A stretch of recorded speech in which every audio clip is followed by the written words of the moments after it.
할머니, 이 옷에서 신내 나요. 지난주 일요일 68세 박순자 할머니가 제게 전화를 주셨습니다. 목소리가 완전히 풀이 죽어 있었어요. 고등학생 손녀딸이 할머니한테 그렇게 말했다는 거예요. 세탁도 했고 깨끗하게 말렸다고 생각했는데 말이죠. 저는 빨래를 정말 깨끗하게 해요. 세제도 많이 넣고 헹굼도 2번씩 하거든요. 그런데 왜 냄새가 나는 걸까요? 할머니의 이런 고민 혹시 여러분도 겪고 계시진 않나요? 특히 요즘 같은 장마철에는 정말 많은 분들이 똑같은 고민을 하고 계실 겁니다. 빨래는 분명히 했는데 뭔가 쉰내가 나고 눅눅한 느낌이 든다거나 심지어 다시 빨아야 하는 상황까지 생기죠. 안녕하세요.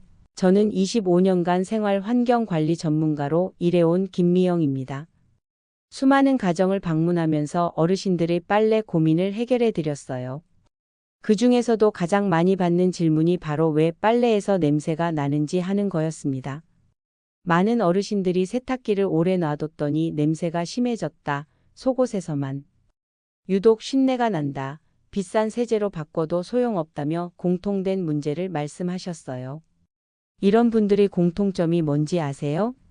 바로 냄새의 진짜 원인을 모르고 계신다는 거예요.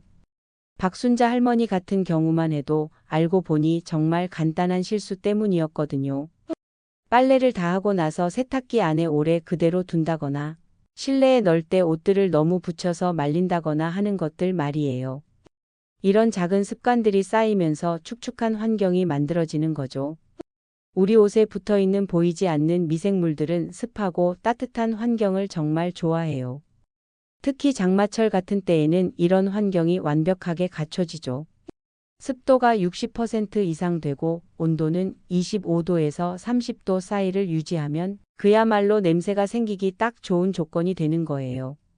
세탁을 아무리 깨끗하게 해도 말리는 과정에서 공기가 제대로 통하지 않으면 그 특유의 쉰내가 나게 되는 거예요. 이 냄새는 단순한 습기 냄새가 아니라 축축한 환경에서 만들어지는 특별한 냄새입니다. 마치 젖은 수건을 며칠 동안 방치했을 때 나는 그런 냄새 말이에요. 제가 도와드린 분들 중에는 이런 간단한 원리만 알고 나서도 완전히 달라진 분들이 많습니다. 73세 이영희 할머니는 이제 손자들이 할머니 옷에서 좋은 냄새 난다고 해요라고 기뻐하시더라고요. 지금 이 순간에도 수많은 어르신들이 똑같은 고민을 하고 계실 거예요. 빨래는 했는데 왜 냄새가 나는지, 어떻게 해야 깨끗하게 말릴 수 있는지 답답해 하시면서 말이죠. 더 이상 이런 스트레스 받고 싶지 않으시다면 지금 무료 구독과 좋아요를 눌러주세요. 박순자 할머니처럼 모르고 지나치는 분들이 정말 많거든요. 단순히 빨래만 했다고 생각하시는 분들, 냄새 나는 건 어쩔 수 없다고 포기하시는 분들 말입니다. 하지만 진짜 중요한 건 언제 말리는지, 어떻게 말리는지, 그리고 그 환경이 축축함을 어떻게 관리하는지입니다. 그렇다면 언제 냄새가 생기는 걸까요? 제가 지금까지 만난 수백 명의 어르신들을 살펴보니 냄새가 나는 빨래에는 공통적인 패턴이 있었어요. 가장 큰 문제는 바로 타이밍입니다. 64세 김말순 할머니는 이렇게 말씀하셨어요. 세탁기 돌려놓고 시장 갔다가 왔는데 그때 이미 2시간이 지났더라고요. 그래도 뭐 괜찮겠지 하고 그냥 널었거든요. 바로 이게 문제입니다. 세탁이 끝나고 세탁기 안에 젖은 빨래를 방치하는 시간, 이것이 냄새의 첫 번째 주범이에요. 젖은 옷들이 밀폐된 공간에서 서로 눌려 있으면 눅눅한 공기가 갇혀서 냄새의 온상이 되거든요. 특히 30분만 지나도 벌써 문제가 시작돼요. 그런데 이보다 더 심각한 경우도 있습니다. 71세 박철수 할아버지는 밤에 세탁기 돌려놓고 잠들었다가 아침에 일어나서 보니까 이미 8시간이 지났더라고 하시더라고요. 이렇게 되면 이미 축축한 환경에서 하룻밤을 보낸 셈이거든요. 두 번째 문제는 실내 환경입니다. 특히 요즘 같은 장마철에는 집 안 습도가 문제가 되죠. 실내 습도가 70% 이상 되면 빨래가 마르는 속도가 현저히 느려져요. 그동안 공기는 계속 정체되고 눅눅함은 더욱 심해지죠. 특히 방문을 닫아놓고 빨래를 말리시는 분들이 많은데 이건 정말 위험한 습관이에요. 온도도 마찬가지입니다. 실내 온도가 25도에서 30도 사이일 때 습도까지 높으면 마치 찜질방 같은 환경이 되는 거예요. 이런 조건에서는 아무리 좋은 세제를 써도 소용없습니다. 세 번째는 빨래를 넣는 방법 자체의 문제입니다. 많은 분들이 빨래를 너무 빽빽하게 널어 놓으세요.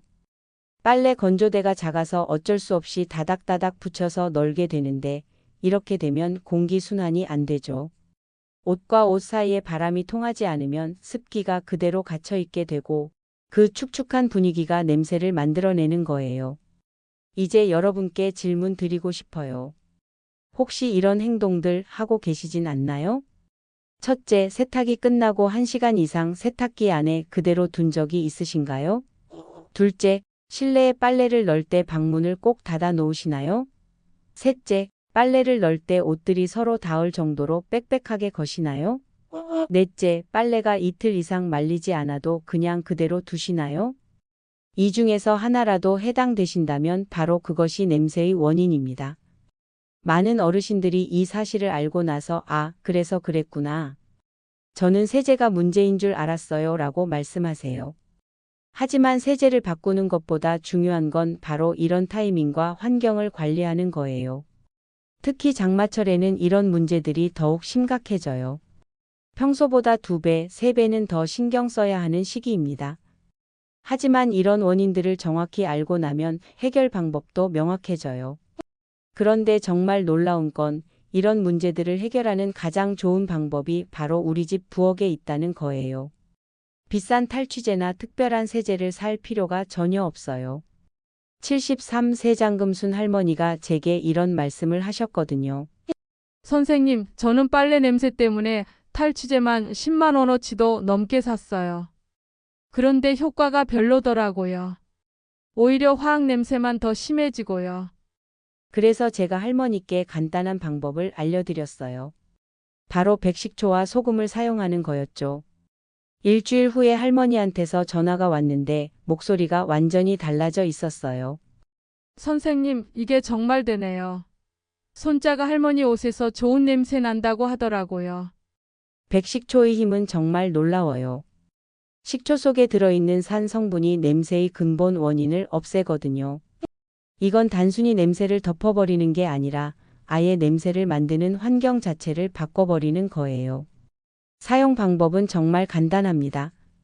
세탁할 때 마지막 헹굼 단계에서 백식초 1컵을 넣어주시면 돼요. 그러면 식초가 남아있는 미생물들을 완전히 제거해주고 동시에 세제 찌꺼기까지 깨끗하게 없애줍니다. 많은 분들이 처음에는 식초 냄새가 옷에 배지 않을까요? 하고 걱정하시는데 전혀 그렇지 않아요. 옷이 마르고 나면 식초 냄새는 완전히 사라지고 오히려 정말 깨끗한 냄새가 나거든요. 그리고 소금의 효과도 정말 대단해요. 소금 1스푼을 세탁조에 넣고 평소처럼 세탁하시면 소금이 축축한 환경을 바꿔서 냄새가 생길 수 없게 만들어요. 이 원리는 옛날부터 음식을 보관할 때 소금에 절이는 것과 똑같아요. 실제로 소금은 천연 정화제 역할을 해요. 특히 운동복이나 속옷처럼 냄새가 나기 쉬운 옷들에는 정말 효과적이죠. 이런 천연 재료들에도 과학적인 근거가 있어요. 식초의 경우 산성도가 냄새를 만드는 환경을 완전히 바꿔버려요. 대부분의 문제를 일으키는 미생물들은 중성이나 약, 알칼리성 환경을 좋아하는데 식초를 넣으면 환경이 산성으로 바뀌면서 문제가 해결되는 거예요. 소금도 마찬가지예요. 소금의 삼투압 작용으로 축축한 환경이 건조한 환경으로 바뀌면서 냄새의 원인이 사라지게 되거든요. 이건 단순한 민간요법이 아니라 실제로 검증된 과학적 원리입니다. 하지만 주의하실 점들도 있어요. 먼저 색깔 있는 옷에는 식초를 너무 많이 쓰시면 안 돼요. 특히 빨간색이나 파란색 옷은 색이 바랠 수 있거든요. 이런 옷들은 식초 양을 반으로 줄이시거나 물에 한 번 더 헹궈주세요. 그리고 소금도 너무 많이 쓰시면 세탁기에 무리가 갈 수 있어요. 1스푼 정도가 적당하고 일주일에 2~3번 정도만 사용하시는 게 좋아요. 또 하나 팁을 드리자면 식초와 소금을 동시에 사용하실 때는 식초는 헹굼 단계에서 소금은 세탁 초기에 넣어주세요. 이렇게 하면 서로의 효과를 방해하지 않으면서도 최고의 결과를 얻을 수 있어요. 정말 간단하지 않나요? 집에 있는 백식초 1병, 소금 1봉지만 있으면 되는 거예요.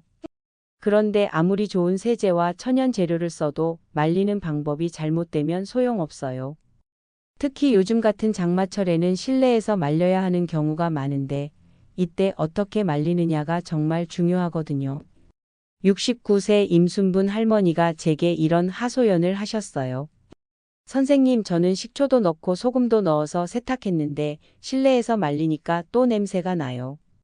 이틀이 지나도 안 말라서 정말 답답해요. 할머니 집에 가보니까 문제가 한눈에 보였어요. 빨래를 거실 한가운데 건조대에 주르륵 널어 놓으셨는데 창문도 꽉 닫혀 있고 선풍기도 안 틀어 놓으셨더라고요. 이렇게 하면 공기가 완전히 정체되어 버리죠. 실내에서 빨래를 말릴 때 가장 중요한 건 바로 공기 순환이에요. 햇빛이 없어도 바람만 잘 통하면 빨래는 충분히 깨끗하게 마를 수 있거든요. 제가 할머니께 간단한 방법을 알려드렸어요. 먼저 선풍기를 틀어서 빨래 쪽으로 바람을 보내주시고 창문을 조금이라도 열어서 공기가 순환되도록 하는 거였죠. 그리고 품목별로 다르게 배치하는 방법도 알려드렸어요. 속옷은 가장 통풍이 잘 되는 곳에 널어야 해요. 속옷은 우리 몸에 직접 닿는 옷이라 냄새가 가장 나기 쉽거든요. 그래서 창문 근처나 선풍기 바람이 직접 닿는 곳에 먼저 널어주세요. 수건 같은 두꺼운 것들은 조금 다르게 접근해야 해요. 수건은 가능하면 햇빛이 나는 날 미리 세탁해서 밖에서 말리시는 게 좋아요. 하지만 어쩔 수 없이 실내에서 말려야 한다면 선풍기 바람을 가장 강하게 받을 수 있는 자리에 널어주세요. 그리고 수건을 넣을 때는 반으로 접어서 말리지 마시고 완전히 펼쳐서 널어야 해요. 이제 정말 중요한 팁을 알려드릴게요. 선풍기와 제습기를 동시에 사용하는 방법이에요. 선풍기만 틀면 눅눅한 공기가 계속 돌기만 하고 제습기만 틀면 공기 순환이 안 되거든요. 하지만 두 개를 함께 쓰면 정말 놀라운 효과가 나타나요. 제습기로 습기를 제거하면서 선풍기로 마른 공기를 계속 순환시켜주는 거예요. 빨래를 넣는 간격도 정말 중요해요. 옷과 옷 사이는 최소한 주먹 하나 정도의 간격은 둬야 해요. 간격을 두지 않으면 공기가 정체되어서 결국 다시 빨아야 하는 상황이 생겨요. 차라리 2번에 나눠서 널더라도 간격을 두고 제대로 말리는 게 훨씬 좋아요. 그리고 빨래를 널 때는 두꺼운 것부터 바람이 잘 통하는 곳에 널고 얇은 것들은 그 다음에 널어주세요. 바지는 거꾸로 널어서 주머니 부분이 잘 마르도록 하고 셔츠는 단추를 모두 풀어서 널어야 안쪽도 잘 마를 수 있어요. 요즘에는 자외선 살균 건조기도 많이 나와 있어요. 햇빛을 못 쬐는 장마철에는 정말 유용한 기계죠. 하지만 비싸서 부담스러우시다면 세탁기의 탈수 기능을 강화해서 사용하시는 것도 좋은 방법이에요. 탈수를 2번 하면 빨래에 남아있는 수분이 현저히 줄어들어요. 하지만 모든 옷에 강한 탈수를 하시면 안 돼요. 특히 울이나 실크 같은 섬세한 소재는 탈수를 너무 강하게 하면 옷이 상할 수 있거든요. 마지막으로 정말 중요한 팁 하나 더 드릴게요. 빨래를 다 널고 나서는 반드시 방 안의 습도를 체크해 보세요. 습도가 60% 이상이면 제습기를 좀 더 오래 틀어주시고 50% 이하로 유지하시는 게 좋아요. 이제 지금까지 말씀드린 모든 방법들을 실제로 어떻게 실천하실 수 있는지 구체적인 루틴을 알려드릴게요. 제가 수많은 어르신들과 함께 만들어낸 3일 루틴이에요. 70세 김순희 할머니가 이 루틴을 처음 써보고 나서 이렇게 말씀하셨거든요. 선생님, 이렇게 간단한 방법으로 빨래 냄새가 완전히 사라질 줄 몰랐어요. 이제는 비 와도 무서워하지 않아요. 첫째 날은 빨래 분리와 식초 헹굼에 집중하세요. 아침에 일어나셔서 빨래를 할 때 먼저 빨래를 종류별로 나누는 거예요. 속옷과 양말은 따로, 셔츠와 바지는 따로, 수건과 침구류는 또 따로 분리해 주세요. 특히 냄새가 나기 쉬운 운동복이나 속옷류는 미지근한 물에 소금 1스푼을 넣고 30분 정도 담가 두세요. 그 다음에 평소처럼 세탁하시되 마지막 헹굼 단계에서 백식초 한 컵을 넣어주시는 거예요. 빨래를 분리한다고 해서 매일 여러 번 돌릴 필요는 없어요. 하루는 속올류, 하루는 겉올류 이렇게 번갈아 가면서 하시면 되거든요. 오히려 이렇게 하면 세탁 효과도 훨씬 좋아져요. 그리고 첫째 날에는 세탁이 끝나는 즉시, 정말 즉시 빼내는 게 핵심이에요. 세탁기에서 신호음이 들리면 바로 달려가셔서 빨래를 꺼내주세요. 이것만 지켜도 축축한 환경이 만들어지는 걸 반 이상 막을 수 있어요. 둘째 날은 실내 건조 마스터하기입니다. 빨래를 널기 전에 먼저 환경부터 만들어주세요. 선풍기를 틀어놓고 창문을 조금이라도 열어서 공기가 통하게 해주세요. 비가 와서 창문을 못 열겠다면 문이라도 열어두시는 게 좋아요. 빨래를 널 때는 제가 알려드린 순서대로 해주세요. 속옷은 가장 바람이 잘 통하는 곳, 수건은 선풍기 바람을 직접 받는 곳, 셔츠는 단추를 풀어서 널고 바지는 거꾸로 널어서 주머니가 잘 마르게 해주세요. 그리고 둘째 날에는 중간중간 빨래 상태를 확인해 주세요. 4~5시간마다 한 번씩 만져보시고 아직 젖어 있는 부분이 있으면 그 부분을 선풍기 바람이 더 잘 닿게 위치를 조정해 주세요. 제습기가 있으시다면 꼭 함께 사용하세요. 습도는 50% 이하로 유지하시는 게 좋습니다. 셋째 날은 마무리와 공간 관리예요. 빨래가 다 마르면 바로 개어서 정리하시고 빨래를 말렸던 공간을 깨끗하게 소독해 주세요. 소독은 정말 간단해요. 알코올이나 소금물을 분무기에 넣어서 건조대와 그 주변 바닥에 뿌려주시면 되거든요. 소금물은 물 1컵에 소금 1스푼 정도 넣어서 만드시면 돼요. 건조대에도 눅눅함이 남아있을 수 있거든요. 그리고 셋째 날에는 다음 빨래를 위한 준비도 해주세요. 세탁기 문을 열어두어서 안쪽을 완전히 말려주시고 세제통이나 섬유유연제통도 깨끗하게 닦아주세요. 2~3일 루틴을 장마철 동안 꾸준히 반복하시면 정말 놀라운 변화를 경험하실 수 있어요. 69세 최순자 할머니는 이 루틴을 2주 동안 실천하고 나서 이제는 축축한 냄새가 뭔지도 모르겠어요. 오히려 가족들이 옷에서 좋은 냄새 난다고 하네요 라고 말씀하셨거든요. 실제로 이 루틴을 정확히 지키신 분들은 거의 100% 냄새 문제를 해결하셨어요. 처음에는 조금 번거로울 수 있지만 며칠만 하시면 자연스럽게 습관이 되거든요. 중요한 건 완벽하게 하려고 무리하지 마세요. 처음에는 이 중에서 한두 가지만 실천하셔도 충분해요. 이렇게 하나씩 늘려가시면서 본인만의 루틴을 만들어 가시면 돼요. 집마다 환경이 다르고 생활 패턴도 다르니까 조금씩 조정하시면서 가장 적합한 방법을 찾아가시는 거죠. 가장 중요한 건 포기하지 않는 거예요. 한두 번 실패했다고 해서 포기하지 마시고 계속 시도해 보세요. 분명히 여러분에게 맞는 방법을 찾으실 수 있을 거예요. 지금까지 말씀드린 모든 방법들이 여러분의 생활에 조금이라도 도움이 되었으면 좋겠어요. 더 이상 빨래 냄새 때문에 스트레스 받지 마시고 깨끗하고 상쾌한 빨래로 기분 좋은 하루하루 보내시길 다담지혜가 바랍니다. 오늘도 귀한 시간 내어 끝까지 들어주셔서 감사합니다.